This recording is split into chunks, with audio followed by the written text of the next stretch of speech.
So guys, may dumating na naman na parcel.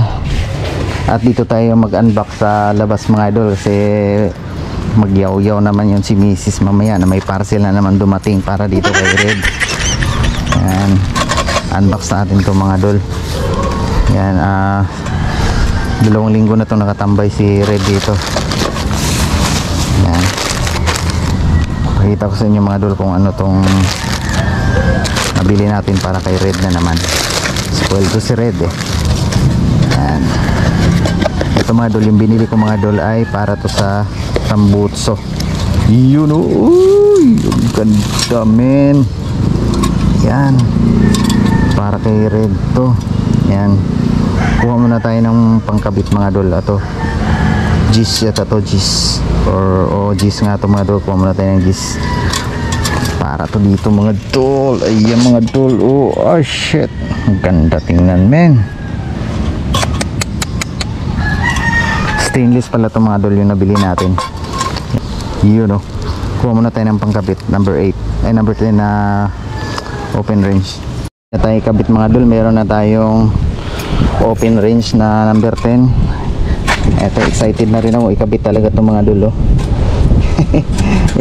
Wow, ang ganda mga idol. Formang forma. Yan, kabit na natin. At para mapatunog na rin natin mga idol kung anong tunog nito.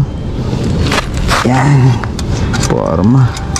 Ganyan yung magiging mukha niya mga idol oh.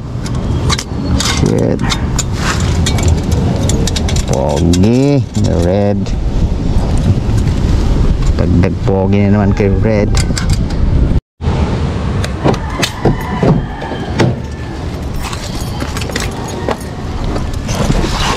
Tahampan na rin natin mga idol kung anong tunog.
Yun ang mga idol na ikabit na natin. So ilagay na lang natin sa comment section yung link mga idol kung saan ko nabili yung tip, yung panglagay sa tambot. So kaya salamat sa panonood.